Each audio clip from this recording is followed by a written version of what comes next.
Welcome to the Vita XL 2.0 build. So for those of you who don't know, my mate Vince back in 2017, 2018 used this concept to build a widescreen version of the PS Vita, and a version of this actually exists in Japan, but because of the low release, it's around $1,500. So for those of you who don't have the soldering skills of my mate Vince, the link of that original video will be in the description below.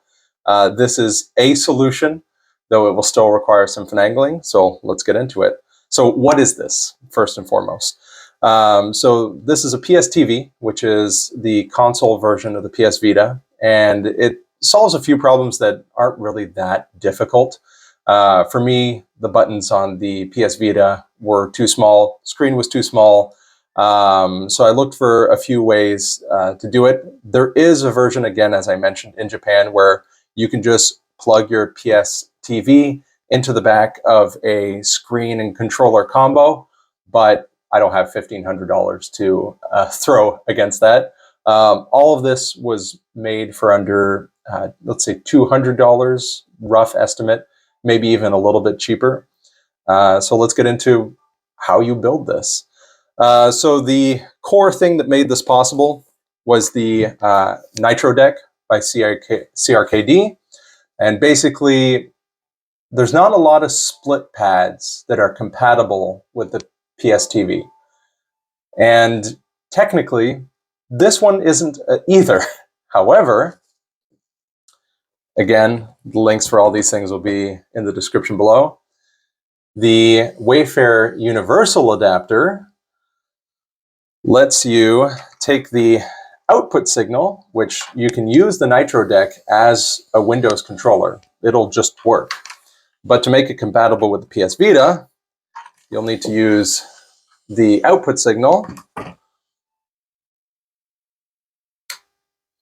connect that to the universal adapter, and then just connect that to the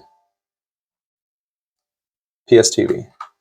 So once you have this set to X input, again, you'll need to have the PS TV jailbroken to accept an Xbox controller.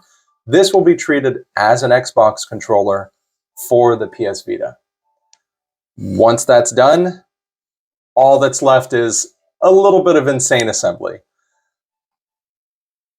So I'm going to pause this, and we're going to set up the components, a little bit of how I'm going to do it. I don't have the soldering skills of my mate Vince, which is why it is the way that it is. And lastly, of course, power bank and a screen. I got this 7-inch LCD. I said OLED in my original post. I was incorrect. 7-inch LCD because it has built-in speakers. This way you don't have to set up a separate speaker system. You can just cut the holes in the back of the Nitro deck and the audio will come through. I won't be doing that because I'll also be using the Nitro deck for my Nintendo Switch. And then, of course, it's got an audio jack, so you can put an audio jack connection anywhere on the outside of the box. But let's take a quick pause and see what this might look like when it's assembled. Will I be able to get to the end of this? Probably not, but you'll have the basic idea. Alrighty, so we've got the pieces in place of what it's going to look like.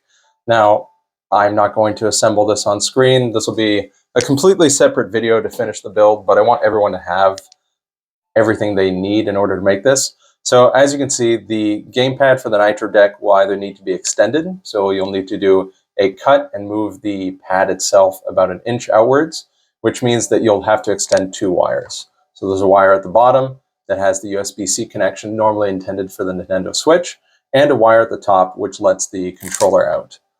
The screen itself, all of the connections are on the sides. I had a field monitor that I was tempted to use for this project, but the screen was too small. However, it did have built-in volume, it had a built-in battery, and it had the audio jacks, the HDMI jacks at the back. So if you have a cinematography field camera for any reason, you can cut off the hood and install this chunky boy inside the middle of the Nitro deck, and that would work. And it's got the volume knobs on the front, and it's got the audio jack on the front, so technically it would take up less space.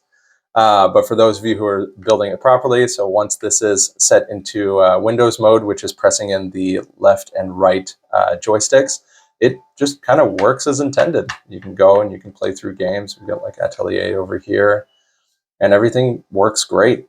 So anyways, this is not a full build video. This is a core setup. My mate Vince originally used an Xbox Lynx controller, which is 2 controllers.